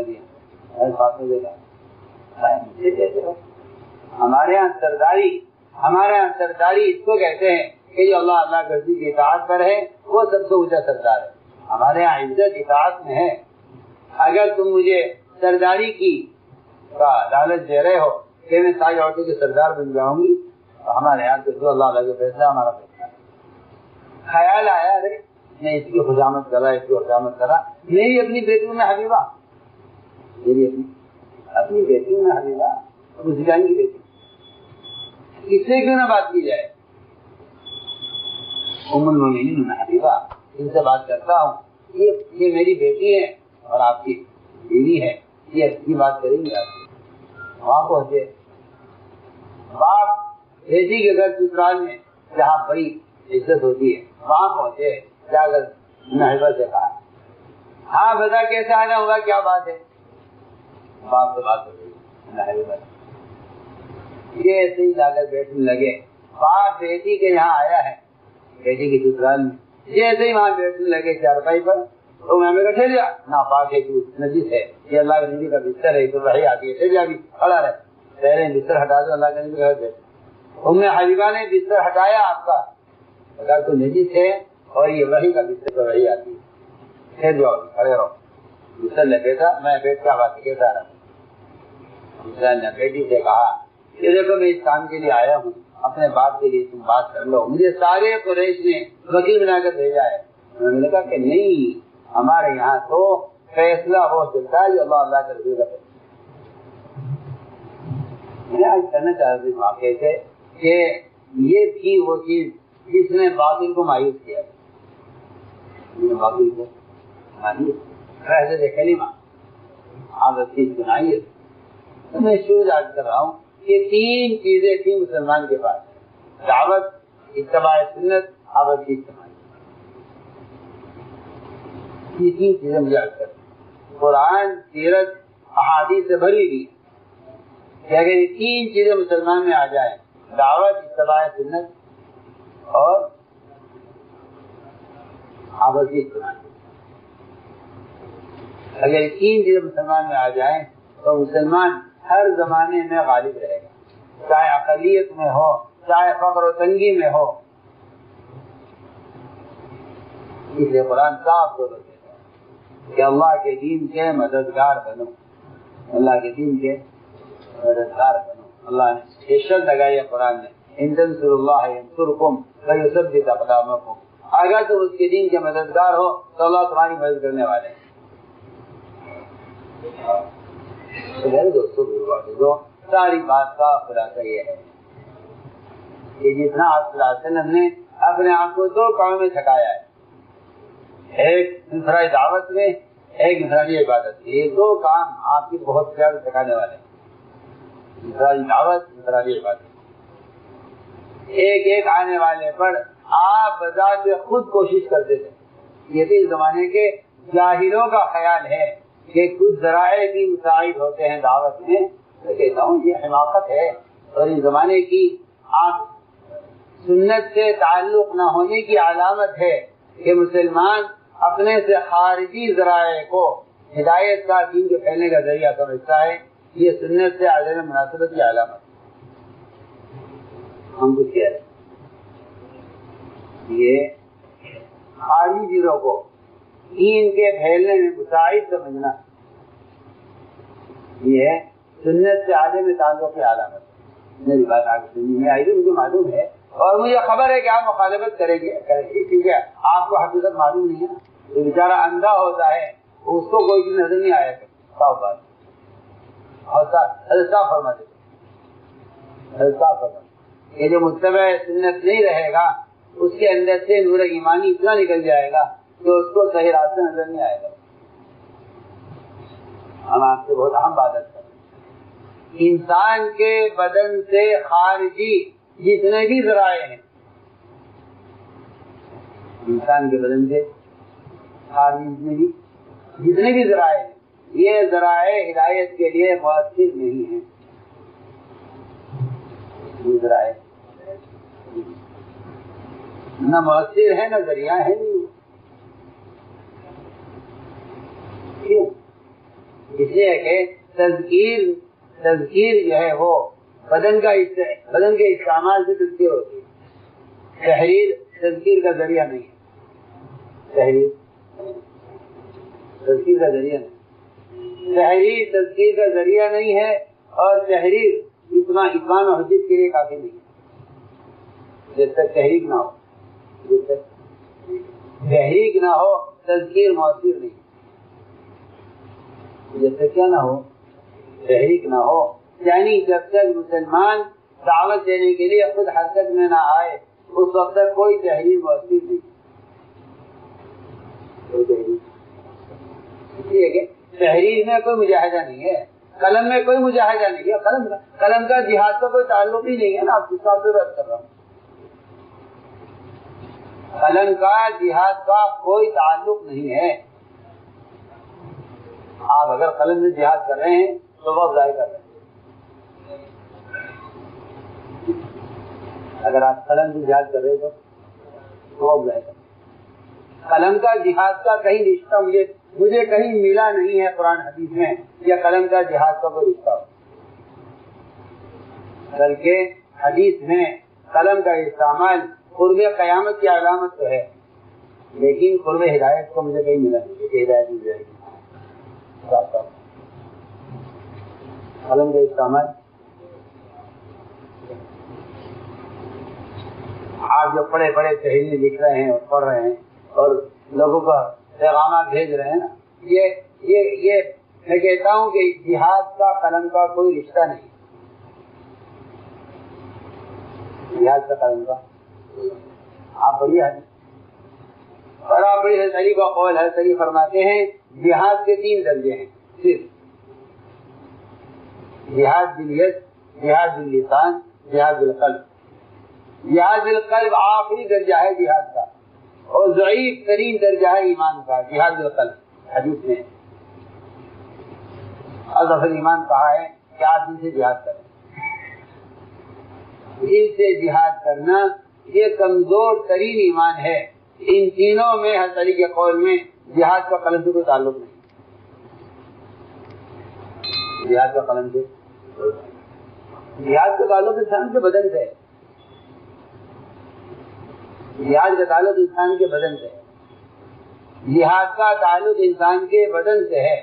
اور یہ بھی ذہن میں رہے کہ جہاد کا ابتدائی تعلق تلوار سے نہیں ہے، تلوار کا تعلق تو جہاد سے وہ تو جزیے کی بھی بات ہے، وہ بھی جزیے کے بعد ہے، اور اسلام لانے کے لیے نہیں ہے تلوار، تلوار اسلام لانے کے لیے، تلوار اسلام لانے کے لیے نہیں ہے، تلوار اسلام میں آنے والی رکاوٹ کو ہٹانے کے لیے۔ کیا آپ راستے سے ہٹ جائیے، رہی اپنے دین، رہی ہے اپنے دین۔ یہ تو شریعت میں کہیں ثابت ہی نہیں ہے، پورے اسلام میں اس کا کہیں ثبوت نہیں ہے کہ آج اسلام لیا ورنہ تلوار ہے، اس کا تو اسلام سے کوئی تعلق ہی نہیں ہے۔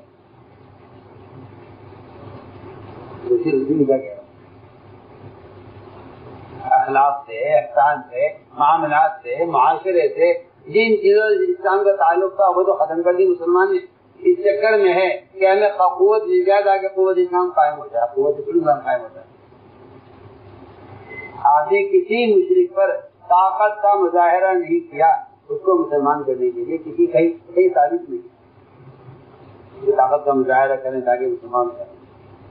یعنی اسلام کے لیے اخلاق کا مظاہرہ کرو، معاملات کا مظاہرہ کرو، اپنے معاشرے کا مظاہرہ کرو، احسان کا، اکرام کا مظاہرہ کرو، یہ ہے۔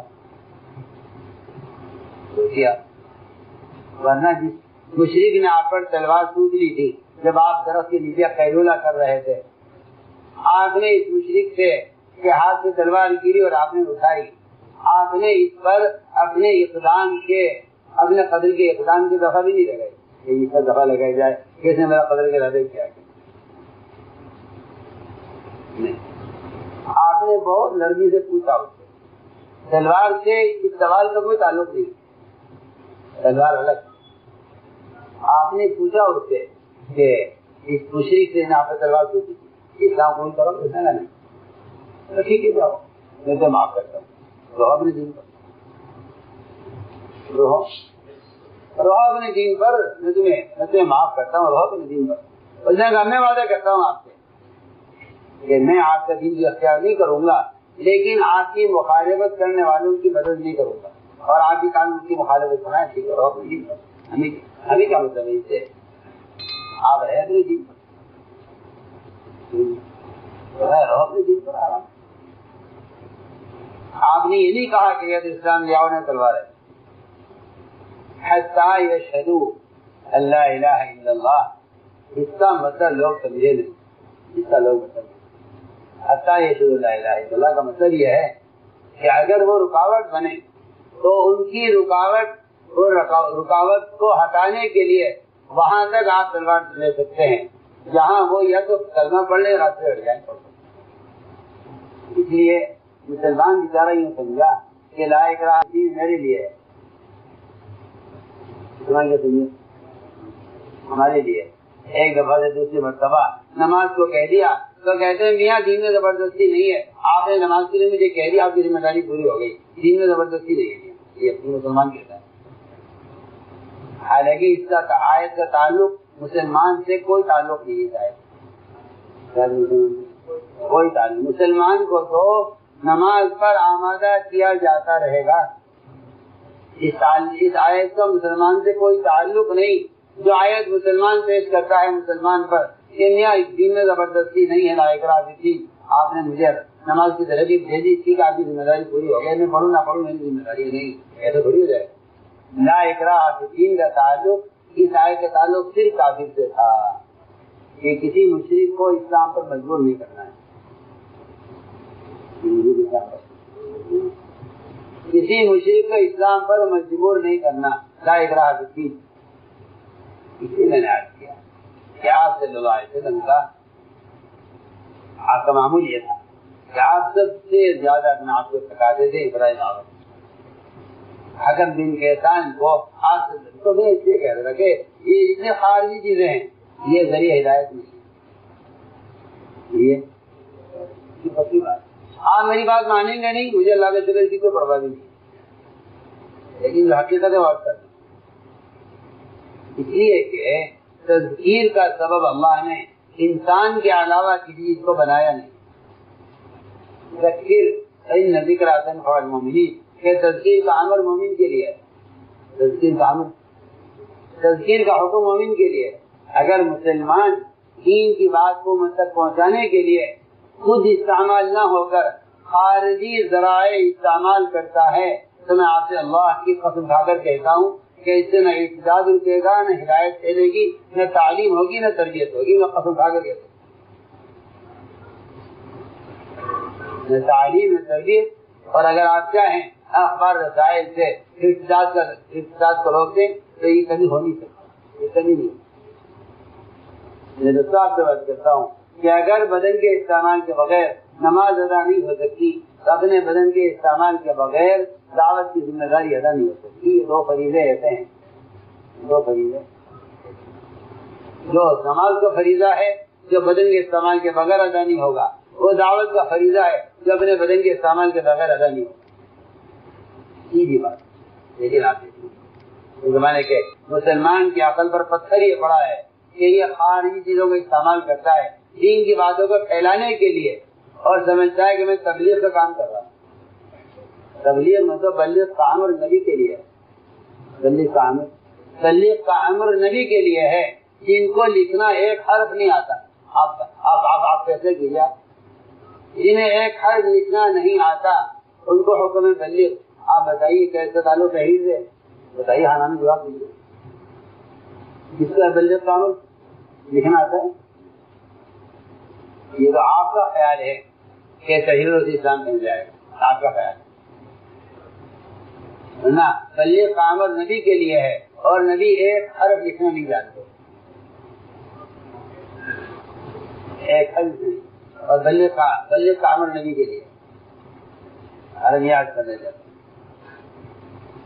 کہ جس طرح نماز کا فریضہ بدن کو استعمال کیے بغیر ادا نہیں ہو سکتا کسی بھی شکل سے، اس طرح دعوت اور تبلیغ کا فریضہ اپنے بدن کے استعمال کے بغیر ادا نہیں ہو. یہ سیدھی بات.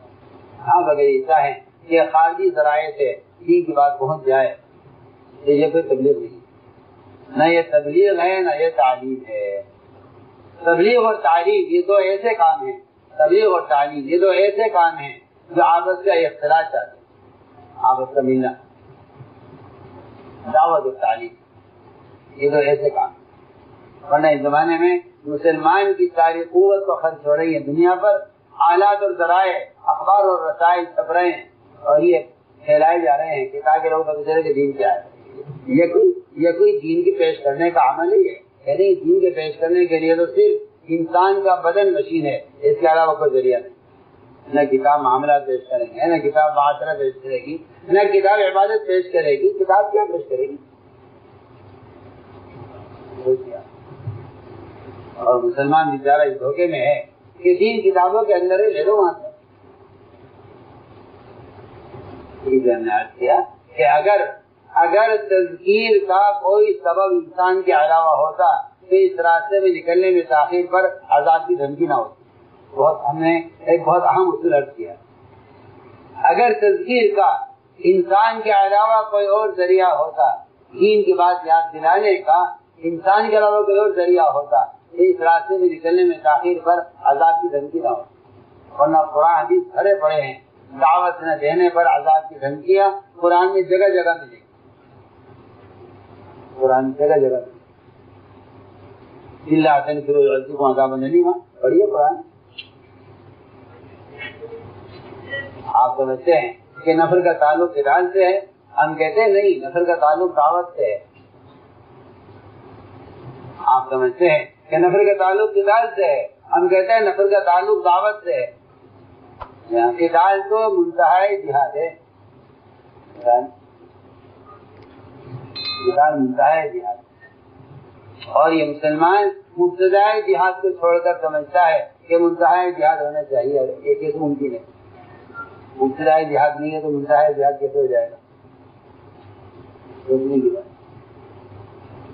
اور میں عرض کر چکا ہوں درجہ کا واقعہ کہ اس نے انہوں نے قتال کے میدان میں بھی خالد نے دعوت کی چھوڑا نہیں ہے، نہیں تو ہمارا اصل کام ہوتی ہے یہ سمجھ لے، بلکہ آتا ہے روایتوں میں کہ دعوت ایسا ہے، ایسی چیز ہے، گو کے سوراخ میں ایک ڈول پانی کا ڈال دیا جائے تو گو کے لیے کوئی راستہ نہیں سوائے باہر نکلے، گو کے لیے کوئی راستہ باہر نہیں۔ مکہ کے موقع پر اسی طرح لوگ نکل کے باہر آ گئے کہ بھائی اب اس کے علاوہ کوئی راستہ نہیں ہے جہاد کو قبول کر لینے سے۔ آپ بتائیے دوسری فتح مکہ کب ہوئی جا کے؟ کتنے عرصے کے بعد اللہ نے اسلام کو فتح دی، کتنے عرصے کے بعد؟ انہوں نے عرض کیا کہ یہ ایسی چیز ہے، گوہ کے سوراخ میں اگر ایک ڈول پانی ڈال دیا جائے کوئی راستہ اس کے لیے وہ گھبراتا ہے پانی سے وہ باہر نکلے گا، یہ نہیں کہ عزت رہے گی۔ اس لیے میں نے عرض کیا کہ یہ اللہ تعالیٰ کا ایک ضابطہ ہے، اور یہ طے کرو کہ ہمیں دعوت کی کچھ استعمال کرنا، یہ اصل بات یہ داعی کی قربانیاں مدعو کی ہدایت کا سبب بنتی ہے، یہ اصول اسلام کا اصول ہے کہ انبیاء کا صبر اور صحابہ کا صبر یہ اس زمانے کی قوموں کی ہدایت کا ذریعہ بنا ہے، یہ اور یہ اصول ہے اسلام کہ آپ بات خود پہنچائیں گے تو ذمہ داری ادا ہوگی۔ اگر آپ کے ذریعے سے پیغام بھیج رہے ہیں تو پیغام بھیجنا تبلیغ نہیں ہے، پیغام بھیجنا تبلیغ میں تو قسم کھا کر کہتے پیغام بھیجنا تبلیغ نہیں ہے، پیغام لے کر جانا تبلیغ ہے، بلغ عمل نبی کے لیے ہے۔ اگر نہیں کیا آپ نے کام خود نہیں کیا تو آپ نے پیغام نہیں پہنچایا، قرآن پڑھیے نا۔ اس لیے آپ اصل میں ہر جگہ جماعتیں دیتی ہیں، ہر جگہ جماعتیں دیتی، ہر جگہ جماعتیں دیتی، خط نہیں لے جاتی، جماعت دیتی۔ جماعت کو خط دیا ہے وہ بھی بادشاہوں کے لیے، صحابہ نے کہا دی ہے ان کو اب طریقہ یہ ہے کہ انہیں آدمی بھیجنے والے کی طرف سے خط بھی چاہیے ہوتا ہے، اور آپ اس کے لیے مہر بنوائیں، اس مجبوری میں آپ نے مہر بنوائی کہ بادشاہوں کے یہاں خط مہر کے ساتھ جاتا ہے، یہ ان کا طریقہ ہے۔ بڑی آپ جو ہے صحابہ نے مشورہ دیا کہ یہ کسی کے خط کو مانتے نہیں اور کسی کی جماعت کو تسلیم نہیں کریں گے جب تک آپ کی طرف سے آپ کے مہر کے ساتھ خط نہ جائے، یہ بادشاہوں کا طریقہ ہے، اس لیے آپ مہر بنوائیے تاکہ مہر لگا کر خط بھیج دیں۔ کسی بات آپ سمجھتے ہیں کہ صرف پیغام بھیجنا کافی ہے، ہم کہتے ہیں کہ تحریر مؤثر نہیں جب تک تحریک نہ ہو۔ اس طرح کا ملک پڑھ کے ختم ہو گیا، کیوں؟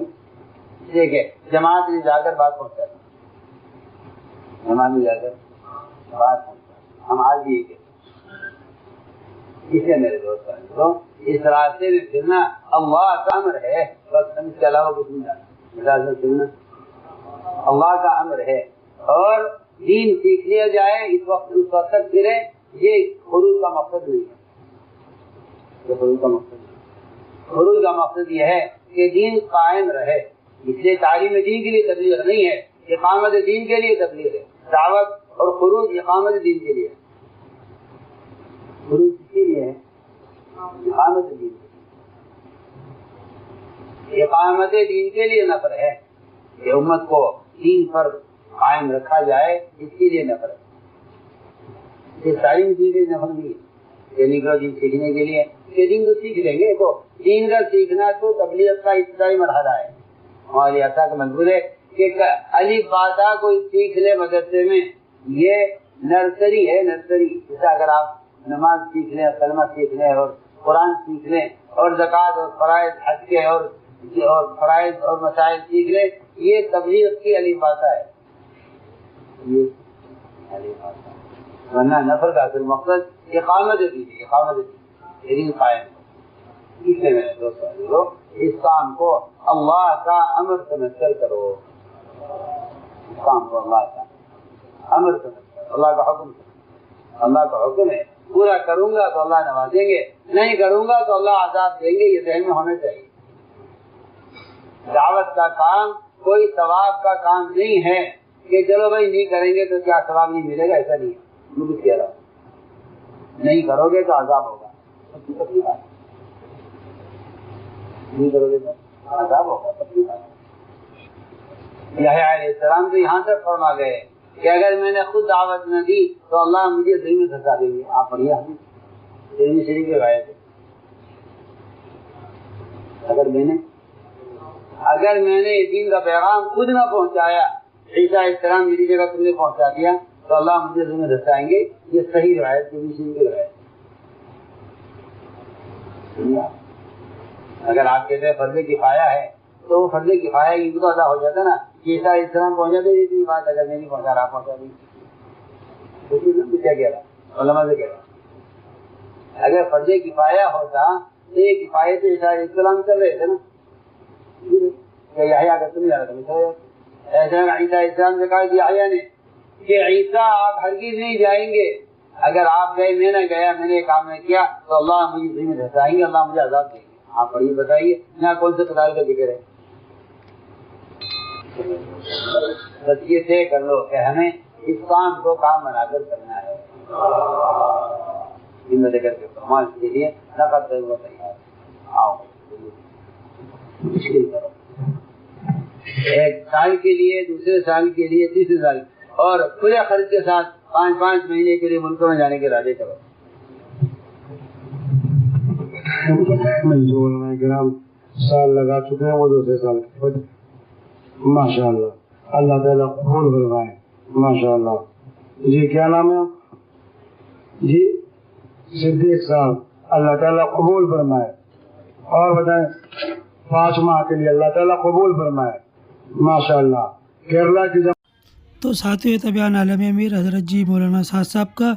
اس بیان کے متعلق آپ کی جو بھی رائے ہو، آپ اپنی رائے ہمارے ساتھ ضرور شیئر کریں۔ پھر ملیں گے اسی طرح اور کرنی بیان اور کرنی اپڈیٹ کے ساتھ۔ جب تک آپ حضرات اپنی دعاؤں میں ہمیں یاد رکھنا۔ اب آپ لوگ ہمیں دیں اجازت۔ السلام علیکم ورحمۃ اللہ وبرکاتہ۔